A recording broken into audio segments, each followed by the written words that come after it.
confirmation bias if you're reading into a text and you're only believing what agrees with you? How is that not confirmation bias? That's not. We don't just accept that because we like it, right? That would be bias. We accept that because that's what. Wait, we only accept what's true in the Bible is because it agrees with the Quran. Yes, but that's not confirmation bias. Google right now. Confirmation bias. Go ahead, define it. Define confirmation bias. No, I want you to read it because you're saying that I'm defining it wrong. So I want you to read the definition aloud. I don't have a second device. Anas is lying. He knows this is confirmation bias. Hello, amazing viewers. Welcome to Religious Insight, and in this amazing and fascinating episode, Godlogic destroys and overconfident Muslims insist that Allah can be a father, as Godlogic destroys his argument in this video.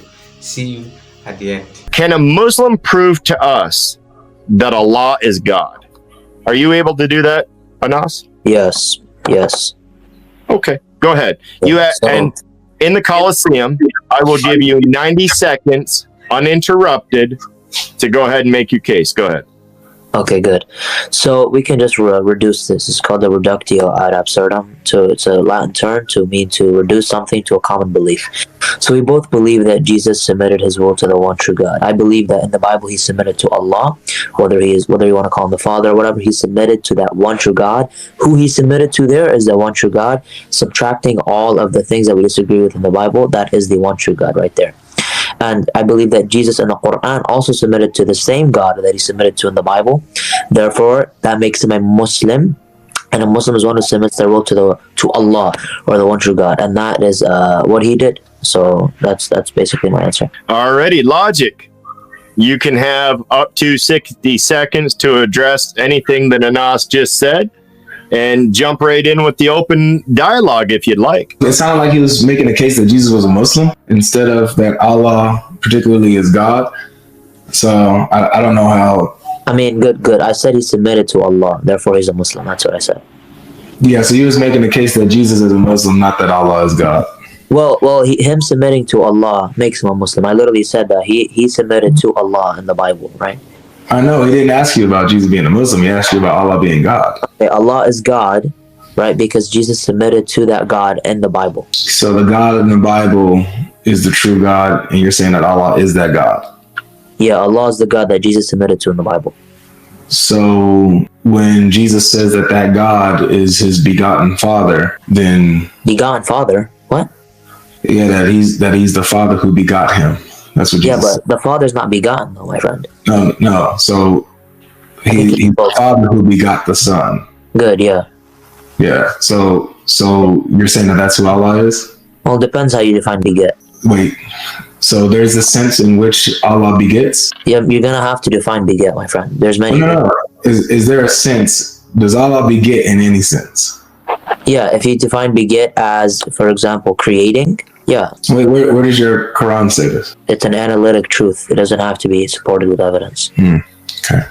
So Allah begets. Yeah, I already said we reject that word, but we accept the meaning. So then you can't accept that Allah begets in any way. Yeah, I already made it clear that if you take the analytic truth and you apply that to God without affirming the word, is fine. When you beget something, it is in relation to yourself, to you. Right? Jesus says that he is the begotten Son. Yeah, so we have Ibn Kathir. He actually says that Israel is the only or the first begotten. He doesn't say only or anything like he doesn't say firstborn. Yeah. So having being firstborn and being begotten, it's two different. Being born, you are begotten when you're born. Do you agree? Well, it depends on the context here. But in this context, Ibn Kathir says that there's a correct meaning to this. Well, he doesn't address begotten. He addresses firstborn. Yeah, firstborn and begotten is literally the same thing. No, it's not. No, it is not. There's a distinction, which is why Jesus says that he is the only begotten Son, not Israel. So those are not the same thing. No, my point is not Jesus being the first begotten or the second or the third. My point is that Israel said he is the firstborn, right? Mm-hmm. And firstborn just means to be born, to be begotten. To be born and begotten is literally the same thing. When you're begotten... I would disagree, which is why, like, for example, would you be able to show me anywhere in the Bible where it says Israel is the begotten Son of God? I don't believe so. Okay. But you have Jesus, who is identified as the begotten Son of God, not just the begotten, but the only begotten Son of God. So there's a he's not distinction. only the begotten Son. That's not true. Yes, he is. Yes, it is true. I mean, it says that in the Bible, but it depends how you define that. Because I mean, there's many begotten sons in the Bible. No, there are no. Can you show me anywhere in the Bible where anybody else is addressed as the begotten Son of God? I mean, you don't believe that sons were begotten in the Bible? Is it only Not of God. Not of God. No problem. So yeah, like for example, you can have sons that are adopted, for example, right? You can have sons that are adopted and, they receive firstborn rights or firstborn status, but then you have the begotten Son, which is Jesus, who comes forth from the Father's essence. So there's a... But yeah, if you define begotten as in one coming forth from his essence, then we would reject that meaning of the... Well, that's what it means to beget, right? There's not just one universal meaning of beget. There's multiple meanings. Well, okay, so let's start. Let's just at least land where we started. That there is a clear distinction in the Bible between someone being called the firstborn Son of God and the begotten Son of God. There's a distinction, right? Depending on your meaning of son of to be begotten, yeah. So if you have only one person, who is Jesus, who is identified as the begotten Son of God, and you have others that are referred to as firstborn of God, there's a distinction. Now, Allah does not beget, nor is he begotten. That's what the Quran is pretty clear about. To even utter such words, you invoke a curse upon yourself. Allah fights against you for that. So you're saying that Allah is that same God who Jesus says is the one that begot him? Can you hear me? Okay, yeah, good. So yeah, it just depends on how you define the word beget, because the word beget can mean just to create, honestly, right? How is the Quran defining the word beget when it says Allah does not beget nor is begotten? Good. So that would be defining as one coming forth from one's essence, right? That's what we reject of Jesus, right? That's what Jesus says. According to the Bible, we reject that, right? But it doesn't say that he came forth from the essence. Yeah, he literally says he proceeds from the Father. He comes forth from the Father. That's literally what. Yeah, what is it? Yeah, but what does it mean to come forth from someone? Begetting. Yeah, that's just the word. I mean, I'm just asking you, like, did he come out of the essence? What does that mean to you? I just took, well, however how we define the how, that's later on. But the fact that Jesus claims to be the begotten Son who comes forth from the Father, that goes against Islam explicitly, right? Yeah, if you define as begot as one to come forth from one's essence. That's literally what Jesus says. Yeah, so if Jesus saying that, we would reject that. The only thing we would accept, according to the Bible, of course, but if Jesus said like I submit my will to the Father, we would accept that, right? But we reject anything that disagrees with the Quran, if the incorrect meaning. I know. So, but you said that Jesus submitted to the true God in the Bible, and so therefore Allah is God, because Allah is that true God in the Bible that Jesus submitted to. What Jesus says about that true God in the Bible, that true God begot him, and he comes forth from him. So that literally goes against a core characteristic of Allah, and they can't be the same God. Good. So I made it clear that in the beginning that we can essentially subtract the things that go against the Quran and just essentially affirm the things that go with the Quran, according to chapter 5, verse 48. So if you define as begetting as one coming forth from, I can reject that, as the Quran explicitly states that begetting, God does not beget, that is not attributed to him, in the sense that nothing comes from his essence. You cannot come forth from God's essence. We reject that. Rather, we affirm different meanings of that. We can, that are analytic truthfully to God. So in that sense, I can deny, according to the Bible of Jesus, according to you, that he came from God's essence. So, well, not according to me, according to the Bible, right? You can deny the Bible. You can deny what Jesus says in the Bible, where he says that he's the begotten Son of God who comes forth from the Father. You deny that because it disagrees with the Quran, correct? Yeah, it contradicts the Quran with that meaning. Right. So with that being said, then you can't say that Allah is the same God of the Bible who Jesus submitted to, because Jesus says that that's who the true God is, the one who begot him. But you're saying, well, that part, since it disagrees with the Quran, we get rid of that. But the other part that seems to align with the Quran, that's the part we do agree with. See, and that's literal intellectual dishonesty at its finest. I could do the same thing with the Quran, couldn't I? Yeah, you could. Would I be having intellectual integrity if I were doing that with the Quran? Yeah, I don't see the dishonesty in that if you accept the truth and reject It's the falsehood. confirmation. It's confirmation bias. Do you know what that is, Anas? We can't. He said that's okay. No, it's not really it's not really How is biased. it not confirmation bias if you're reading into a text and you're only believing what agrees with you? How is that not confirmation bias? That's not necessarily, we don't just accept that because we like it, right? That would be bias. We accept that because that's what. Wait, we only accept what's true in the Bible is because it agrees with the Quran. Yes, but that's not confirmation bias.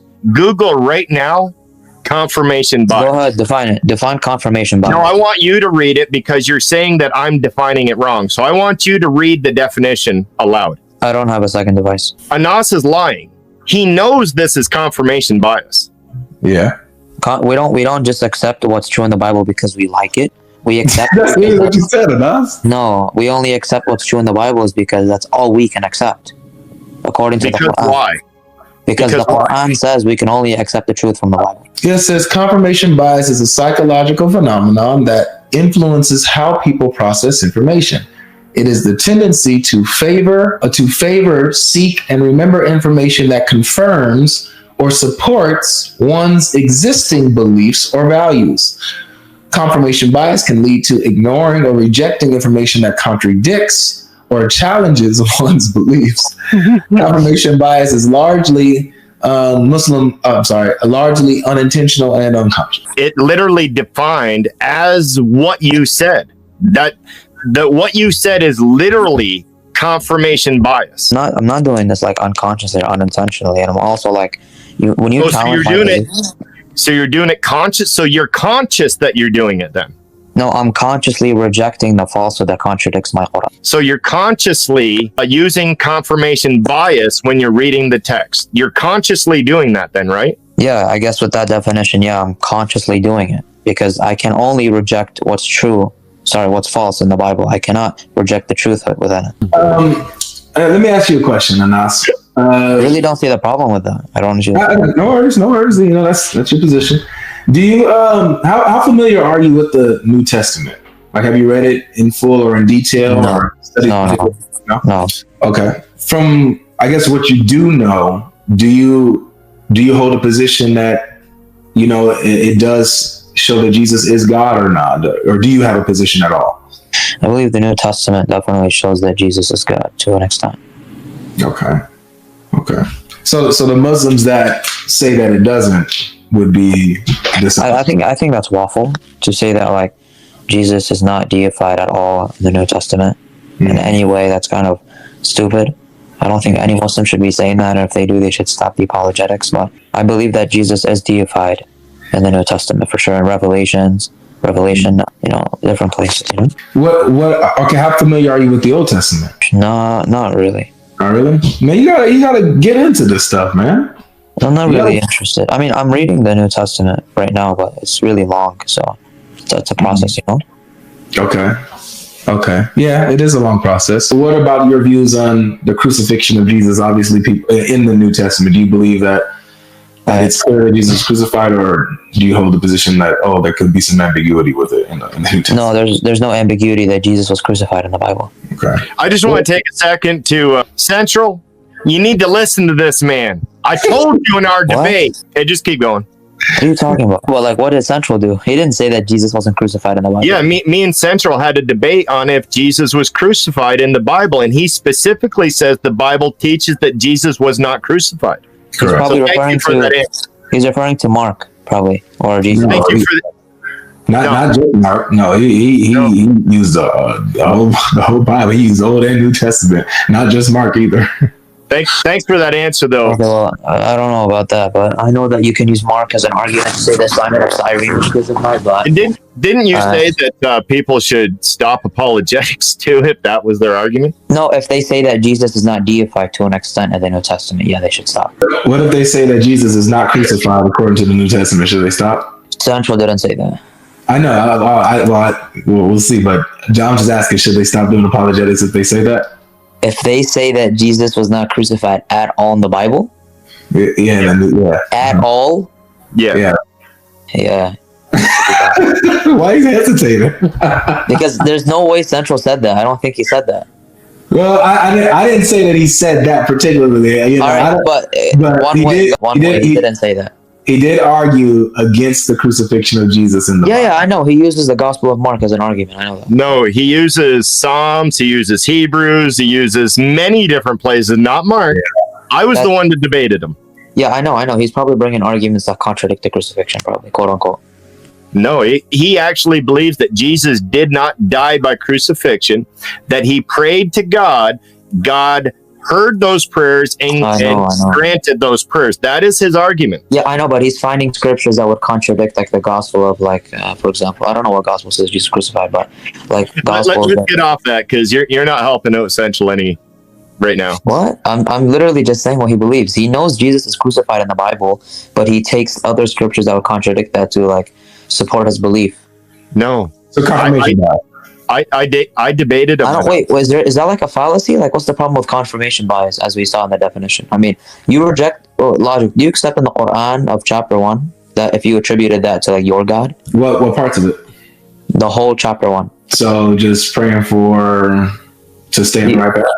Yeah, do you accept chapter 1 if it was attributed to your God? What does it say? What does this all say in chapter 1? I don't memorize it. Okay, in the name of God. Okay, welcome back, guys. That was a very fascinating and very educating. Let us know what you were able to learn in the comment section. Don't forget to share this video with your friends, your family. Subscribe to the channel for more amazing videos like this. The amazing things with this guy is that they are so confident even in their ignorance. It is fascinating that this guy believes that there is a particular sense Allah can beget a person. If Allah begets in any sense, then he is a father in that sense, and there is no doubt about that. So this guy believes that there is something called analytical truth. Truth is truth regardless how you want to paint it. Either you affirm it or not, truth has no condition to change, either by analytical or by affirmation. So truth is true regardless the condition you try to place it. There is no Islam without Muhammad. Even their Shahada is not valid without the mentioning of the name of Muhammad. Without their prophet, they have nothing. Their Allah is invalid. In fact, their prophet came 600 plus years after Jesus without any eyewitness but his own word, creating a system only valid by mentioning his name is extremely unreliable. Historically saying Islam means submitting to Allah is grossly false. In fact, Islam means forceful submission and not any form of any peace or peaceful submission. At the time of Muhammad, he and his companion go to war against those he perceived were not worshipping his Allah. When they capture a town, you either submit and convert to Islam or they will unalive you. That was how the name Islam was carved. It was not a peaceful submission at all. It's either you submit in exchange for your life or they will unalive you. So Islam means forceful submission. Now you have that information in case you hear them tell you that Islam means submission to God or any form of peace. That is not the Islam we know. So guys, thank you for watching. Don't forget to share this video with your friends, your family. Subscribe to the channel for more amazing videos like this. We love to see you in our next video.